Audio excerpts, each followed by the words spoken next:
Good afternoon. We're back again with the HMV 2807. Now, what I've done today is I actually found some 1500 picofarad Mullard Mustards, and also I found two small 1000 picofarad ones, which I have now replaced in this. I do believe there's some coming to me from my good friend David, sending me some on. So what I'll probably do is the remaining, this one here and this one here, I'll replace in this one. That's in the sound, that's actually in the frequency changer, and it seems to be holding up okay. There's still two here. These are one's in a cathode circuit and one's in a heater, but I'll be replacing these ones as well. So we actually have some results now.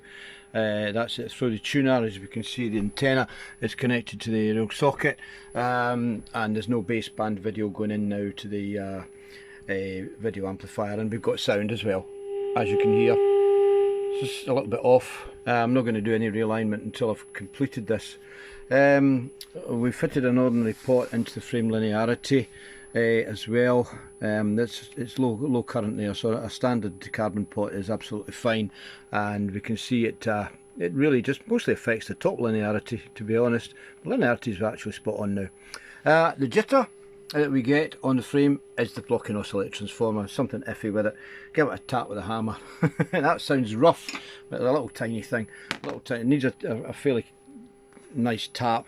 As you can see, it's jumping about. And that is the transformer. It's not anything else. I've been all round about it, and it's not anything else. You know, even if you touch this, do it on the side, yeah. Although it's not actually doing it. It might actually be slack. I don't know. I don't think so. Or it might be something round about. But I don't see anything else wrong round about that area. So I'm putting the money on the transformer itself. All the joints are okay, etc. So yeah. That's the result. The result's okay. The sound isn't split. And another one we've done, we had an issue with split sound, and I think this is down to the capacitors. I'm pretty sure of it now.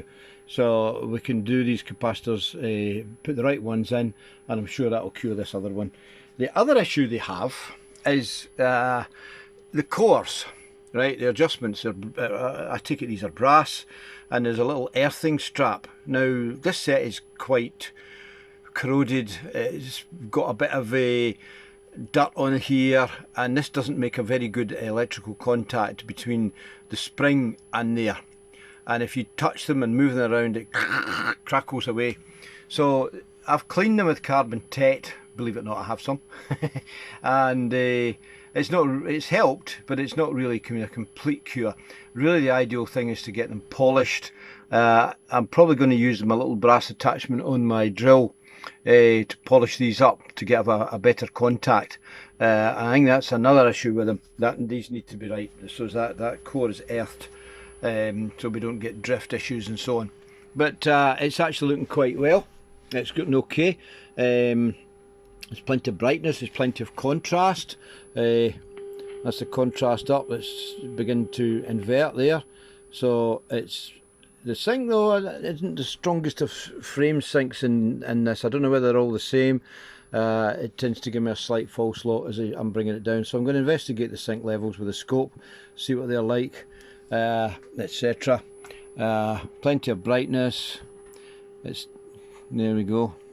And in fact, what I've done with the little radar tube today is I'm feeding the anode 1, grid 2, whatever you want to call it, from the boost. On this it's 285 volts, so it's not about right for this now. If you take into consideration the difference between the G1, so the G2 and the cathode, it's just about right, so it's no far off it. It's jittering again. So you notice how it knocks it off frequencies. That's why I think it's the transformer. Sorry, I'm not very good with the camera. I'm busy looking at the screen, not the camera picture on the phone. So yeah, that's probably what it's going to be. It's probably going to be the blocking oscillator transformer, I would imagine. Yeah. So that's why it doesn't do all this jittering around. So I think that's the problem, to be fair with you. So yeah, very good. I'm quite happy. It's more or less finished, to be fair. We've really got this blocking oscillator issue to maybe sort out. Once that's sorted out, I'm sure it'll be ready. Of course, the other problem is tubes. Funny enough, the tube that's in this cabinet here is I took it out yesterday, and I cleaned up the mask, and I also decided that I would check all this what I did to it before. The heaters now, I don't know if I'd already said this, the pin for the heater was broken, and I did actually manage to get a blob of solder on it very quickly and cool it, and get a connection. Now initially the heaters did light up, but they didn't last for very long. They just faded away. So I thought, oh well, it's the wire's come off, but in actual fact the wire had come off, so I managed to, I'd arrowdited it as well as soldered it. So I managed to peel the arrowdite off and get a connection back onto it, but I didn't solder it this time. I just held it on just to see if the heaters would light, but they wouldn't light, even though the heaters were actually reading about 1.2, 1.3 ohms, something like that, but I didn't light up. So I don't know whether the heat from the blob of solder has caused a gas to get in, or it was like that anyway. Well, I don't know. It may have been when the heaters gradually faded out the first time that was the end of life for the tube. But I've got an idea. Whether or not this idea is madness or not, I don't know. These 10-inch tubes are very difficult to find, as we know. But if we can get the tube, if we can make sure we know that the tube is properly down to air, we can take it to somebody that does glass blowing, somebody that has a business doing that kind of thing, and ask them to remove the front screen and maybe 1.5 inches back up towards the bulb, and then dress the side so as the glass isn't sharp.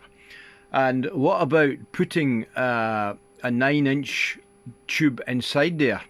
And I know that might sound a bit silly, but we could maybe somehow bond it in some way, and see whether or not that would look all right. You're then still having the tube that fits in the mask, but you've got a slightly smaller tube inside it. It may work, it may not. It's just a thought, one of my daft thoughts. But comments please on the YouTube video if you think that that's an idea, because I'd like to see if people think that's a goer. But there we go. That's what I think. The radar tube obviously is far too small to fit in that. This is only 7-inch, but a 9-inch, like an MW2216 or something like that, it might be able to live inside that removed part from the original tube. So it is a possibility, and possibly somebody else has done this in the past, and I'd be keen to know if they have. Okay, that's it. We've got the thermistor in now. Everything is more or less done. It's a case of running this on test, and just replace these other 2 or 3 capacitors. It's to be done once I've got them. And the blocking oscillator transformer, of course. We'll see what the problem is round about there. But I'm actually hoping that it's something else other than that, and it's just the vibration of me tapping it with the hammer. It kept jittering. It wouldn't even do this poking about with a pen or something like that. It wasn't doing it. But as soon as I gave it a kind of bit of a harder tap, it showed up. Anyway, that's it. We're more or less finished, as I say, and the next video will probably be sometime in the future, not over the next week or two. It'll be once we've got the thing assembled and back into the cabinet with a suitable tube to get a picture on it. But there we go, guys. Thank you very much for watching this series of videos. It's been a pleasure to do them. I hope my camera skills haven't been too terrible, and I'm quite prepared to listen to advice regarding that, and we could maybe make the videos better in the future. Okay, guys, thank you very much for watching. All the very best to you all. Take care now. Bye bye.